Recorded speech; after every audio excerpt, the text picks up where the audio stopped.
Welcome everyone. Lecture I will cover mainly the buffer, the mechanism of buffer action and how to select the buffer. Buffer, buffer is very important in chemistry in maintaining the pH. It is often required to carry out experiments in solution of steady pH. It is very useful in analytical chemistry as well as in biochemistry and bacteriology. If I tell you, I will tell you some question here. What is that question? Say for example, I have a solution of 0.001 molar HCl and it is stored in a open glass vessel. So, I have named it as solution A. I have kept it stored for quite some time, say for example 7 days. Then I measure the pH after 7 days. So, what should be the pH of that solution? I have already told you about the pH, I have given the concept of pH, that pH is nothing but the minus log of hydrogen ion concentration. And I already told you that HCl is a strong electrolyte, that means it will dissociate 100%. If that is the case, then the pH of the solution, that is solution A, if I calculate it, it is nothing but 1 into 10 to the power minus 3 minus log of 1 into 10 to the power minus 3, which is nothing but 3. That means pH will be 3. But after 7 days also, will that pH be 3? It is kept in a open glass vessel. That is the question. Will it be 3 or it will differ? Same way, 0.001 molar NaOH, if it is stored in an open glass vessel, it is called solution B, and if it is stored for 7 days, what should be the pH? If we directly calculate it, then pOH will be minus log of 1 into 10 to the minus 3. So, pOH will be 3. That means, pH is 14 minus 3, that is 11. But is that correct? Just direct calculation will give me the pH or it will be different, something else? That is the question. The pH of the acid or alkali slowly changes and never gives a steady value. Why it is changing? Because first thing, sometimes the glass vessel, depending on the glass vessel, sometimes from glass vessel, if it is alkaline glass, some alkali may come out. So, if you keep some acid solution, that alkali will react with the acid and it will give different pH value. Sometimes in the atmosphere, because it is open glass vessel, so sometimes from the atmosphere carbon dioxide may come, ammonia may come and it can dissolve in the water. So, it has the effect and it will change the pH. That means, pH will not be a constant, with time it will change. That is why they are not primary standard or secondary primary standard. So, what do we know about primary standard and secondary standard? We know primary standard is something which we can weigh accurately, which is not hygroscopic, which we can accurately measure, take the weight, and also if we prepare the solution, we can keep it stored for long period of time. That is primary standard. Strength is known, strength will not change with time, but for secondary standard we know with time it may change. The weight also we cannot take it properly like this. So, in the case of HCl and NaOH that we have prepared in the glass vessel is not a primary standard, because pH is changing.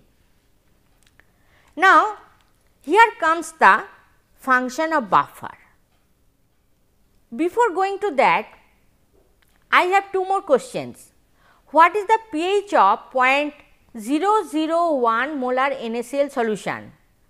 If I call it solution C, then what is the pH? And what is the pH of 0.001 molar ammonium acetate solution? If we call it solution D, stored in an open glass vessel. This is very simple. You know that sodium chloride solution has the pH 7, it is neutral solution. So, it is 7. And what about this? Okay, for today you think that the pH is say x. I have not calculated it, say it is x. Now another question is coming. If we add 1 milliliter of 1 molar HCl to 1 liter solution of C, that means sodium chloride solution, what should be the pH? Initially it was 7 because it is sodium chloride solution. Now I am adding 1 milliliter 1 molar HCl to 1 liter of this solution. What should be the pH? It is easy, because 1 milliliter 1 molar, now it is 1 liter. So, volume is increased 1000 times, and so concentration will decrease 1000 times. So, now it will be the HCl concentration will be how much?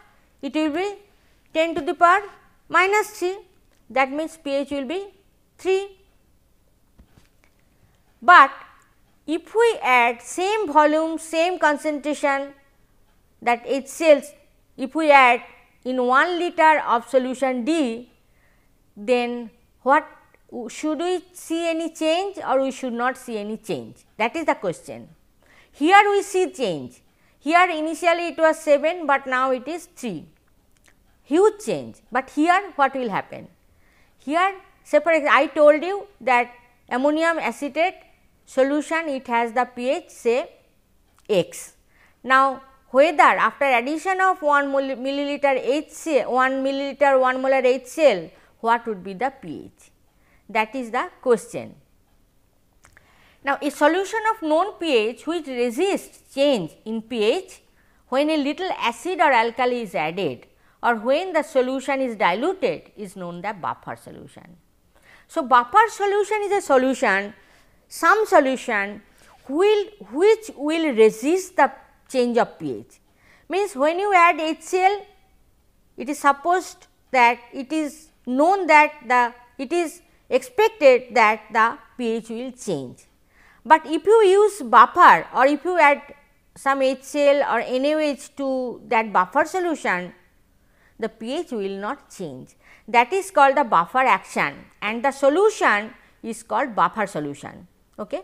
Here in this case, the solution D, which is ammonium acetate, it is a buffer solution. So, when you add 1 molar HCl, 1 milliliter 1 molar HCl to this solution, this is ammonium acetate solution, pH will not change much, because very slight change may happen, but not much, not like this one, not like the solution C. Solution C has changed a lot, but here it may have changed, but very light change, slight change. So, that is why it is called a buffer solution, and it is called the buffer action. This has enormous application in analytical chemistry, environmental chemistry, many process engineering. So, we have to know how it acts and what is the mechanism. Now, buffer solution, what is a buffer? Usually if we see the composition, then we will see the buffer solution may be two types, acid buffer and alkaline buffer. And if it is acidic buffer, then it is a mixture of weak acid and its salt. Example, acetic acid and sodium acetate. So, it is a mixture of two things, one is the weak acid and another is the salt. Okay. So, if it is weak acid is acetic acid, then it is another thing should be there, that is its salt, that is the sodium acetate. And if it is a alkaline buffer, then it should be a weak base and its salt. Example, ammonium hydroxide and ammonium chloride. Or it can be a salt of weak acid and weak base. Just previous slide we have seen that ammonium acetate is nothing but a salt of weak acid and weak base. So, that is also a buffer. Now, if I consider the acid buffer, then consider a solution of a mixture of acetic acid of concentration. This way we write the concentration, right, within the third bracket. So, this is the concentration of acetic acid and the concentration of sodium acetate is this one. Where sodium acetate is complete, we know that salt is completely ionized. Either it may be a salt of strong acid weak base or weak acid strong base, whatever may be, salt will be completely ionized. So, sodium acetate will be completely ionized and acetic acid, which is a weak acid, will be partially ionized. Okay. Then we can see what will happen. Hence, the acetate ion that is present in the medium, the mixture of acetic acid and sodium acetate, we can tell that the acetate ion concentration present in the solution is the total sodium acetate concentration, because the dissociation of acetic acid is very less compared to the dissociation of sodium acetate. Sodium acetate fully dissociated. So, most contribution is coming from the sodium acetate, okay. And we can write the acetate ion concentration is nothing but the concentration of the salt.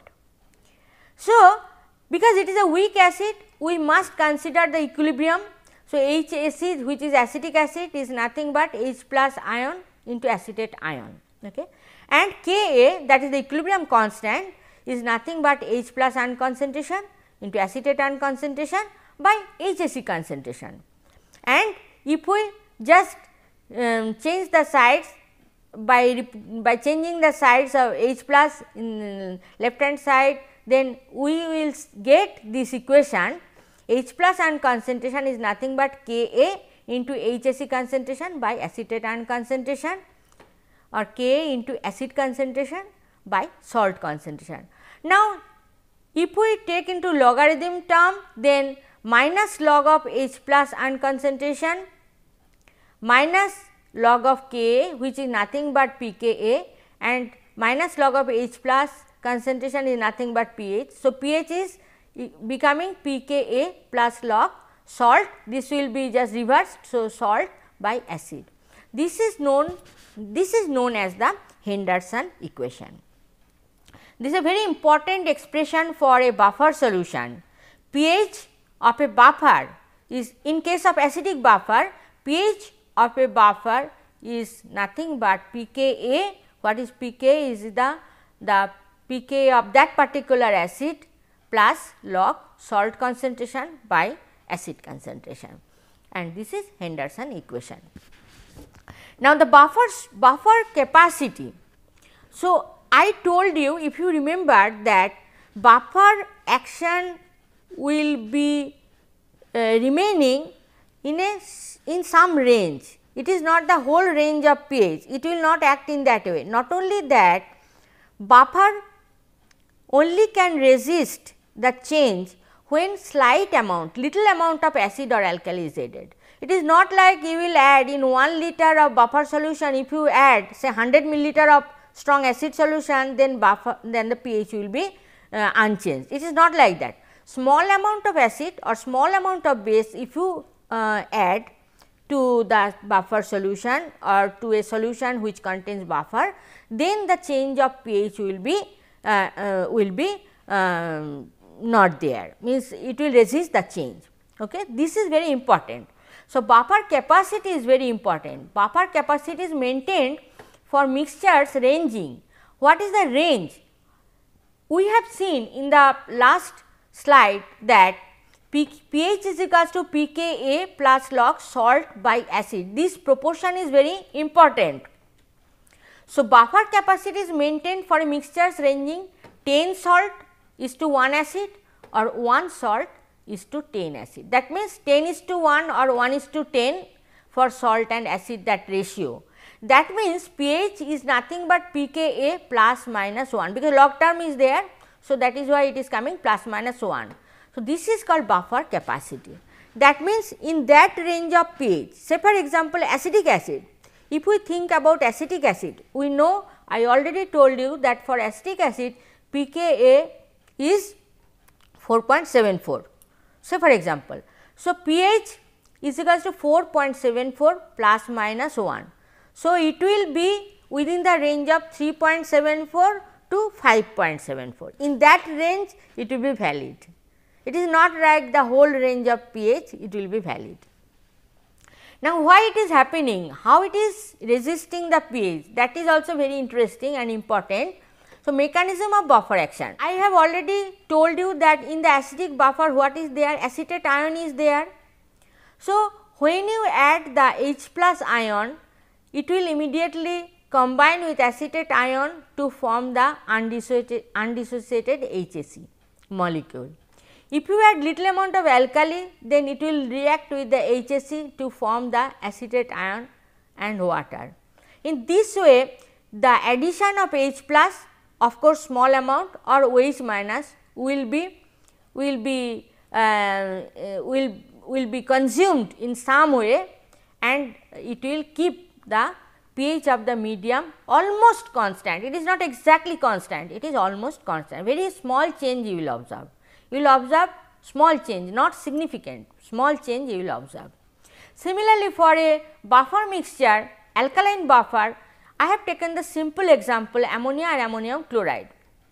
For ammonia and ammonium chloride, it is an alkaline buffer. We can tell that ammonium hydroxide will be dissociated, it is weakly basic solution. So, it will be dissociated in ammonium ion and OH minus ion. So, we have to consider Kb in this case. Kb is equals to ammonium ion concentration by OH into OH minus ion concentration by ammonium hydroxide concentration. So, changing the slides, we will get this equation, and ammonium ion concentration is the total ammonium chloride, because the contribution of ammonium ion from the ammonium hydroxide very small compared to this one. That is why ammonium ion concentration is mostly from the salt. So, it is the salt concentration, and OH minus concentration here the same equation as we applied, similar, not same equation that we applied for an acid. In this case it is the in terms of Kb it will come, and in terms of POH it will come. So, POH equals to pKb plus log salt by base. This is also Henderson equation, and the mechanism will also be same way as it has been explained in case of acid. Okay. If you add acid H plus, then what will happen, and if you add OH minus slight amount or small concentration, small amount, then what will happen? This will be very similar to this one. Now, buffer solution, you know, buffer solution, the natural buffer in biological systems, you know, in body there is also some buffer. You know, in our body system also you see that many reactions are happening, enzymatic reactions are happening, they need controlled pH. In our system, in our body, the controlled pH is very much necessary, but here we are not, we do not have any ammonium chloride, ammonium hydroxide, or we do not have acetic acid and sodium acetate. In the biological system mostly it is carbonate buffer or phosphate buffer. We know that blood pH is 7.4 approximately. Now, one application of buffer solution, you have already those who are from chemistry background or who are from environmental engineering background, we all do the hardness determination, right. And in the hardness determination we always use a buffer. If you remember, what is that buffer? That buffer is the ammonium chloride, ammonium hydroxide buffer.